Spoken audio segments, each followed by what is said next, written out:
संतश्रेष्ठ श्री निवृत्तीनाथ महाराज पालखीचे मिरजगाव या ठिकाणी आगमन झाले। या ठिकाणी गाव ग्रामस्थ तसेच प्रशासनाच्या वतीने मोठ्या जल्लोषामध्ये या पालखीचं स्वागत करणं। आपल्याकडे सोबत प्रशासनातील काय अधिकारी आहेत, आपण त्यांना विचारू। सर, काय सांगाल, कशा पद्धतीची व्यवस्था करण्यात आली? आज या ठिकाणी संत निवृत्तीनाथ महाराजांचं पालखी या ठिकाणी मिरजगाव गावी आगमन झालेले। आज त्यांचा मुक्काम आहे।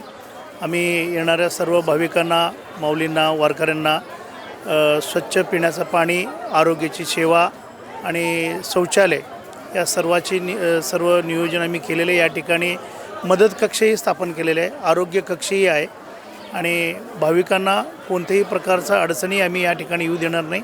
तसेच सर्व अडचणी दूर करण्यासाठी या ठिकाणी नोडल अधिकाऱ्यांची एक टीम नेमलेली आहे। त्यामध्ये महसूलचे अधिकारी असतील, गटविकास अधिकाऱ्यांची टीम आहे, पंचायत समितीचे आहेत, पोलीस आहेत, आरोग्य आहेत, सर्व विभागाची लोक या ठिकाणी उपस्थित राहून सर्व वारकऱ्यांना कोणतीही अडचणी येऊ देणार नाही याची खबरदारी प्रशासन घेत आहे।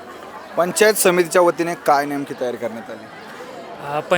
पंचायत समितीच्या वतीने आम्ही तालुका स्तरावर एक कमिटी स्थापन केलेली आहे। त्याच्यामध्ये आरोग्यसेवक असतील, विविध सगळ्यांचा आम्ही मदत घेऊन एक कमिटी स्थापन केली। तहसीलदार साहेबांच्या नेतृत्वाखाली आम्ही काम करतो आहे आणि त्याच्यामध्ये मोबाईल टॉयलेट्स जे आता येत आहेत तुमच्यासोबत प्रवास करत, त्यांच्यासाठी ते मोबाईल टॉयलेट्स ठेवण्याची व्यवस्था असेल, रस्ता जे पावसांमुळे वगैरे रस्ते खराब झालेले होते त्याला भर घालून सरळ करणे असेल, किंवा परत राहण्याची व्यवस्था असेल, भाविकांची विविध मंगल कार्यांना पत्र देणं असेल, पोलीस बंदोबस्तासाठी त्यांना पत्र देणं असेल, अशा विविध गोष्टी आम्ही केलेल्या आहेत। सोबतच आम्ही आरोग्य पथक स्थापन केलेलं आहे जे भाविकांच्या आणि वारकऱ्यांच्या आरोग्याची काळजी घेईल आणि आम्ही मदतांनी सहायता कक्ष स्थापन केलेला आहे। तिथं साऊंड आणि सगळ्याची आम्ही व्यवस्था केली। जर कुणाचं काय हरवलं किंवा कुणाला काय अडचण आली किंवा कुठं मुक्कामाच्या ठिकाणी कुठल्या सुविधा उपलब्ध आहेत त्या तिथं जाऊन वारकरी आपलं विचारून मदत घेऊ शकतात।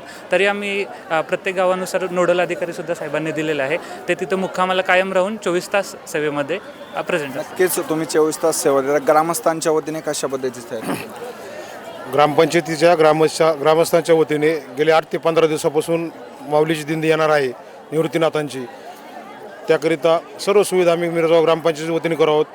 तहसीलदार यांच्या नेतृत्वाखाली त्यांनी टीम तयार केलेली आहे। BDO साहेब आहेत, जिल्हा परिषद उपअभियंता आहेत, तलाठी मॅडम आहेत, ग्रामविकास अधिकारी आहेत, सर्व व्यवस्थित झालेलं आहे। फक्त गावाच्या वतीने, ग्रामपंचायतीच्या वतीने आमची एकच विनंती आहे, वारकऱ्यांसाठी कायमस्वरूपीची एक 5 लाख लिटरची आम्हाला टाकी बांधून द्यावी, एवढीच आमची विनंती आहे। बाकी सगळं ओके आहे।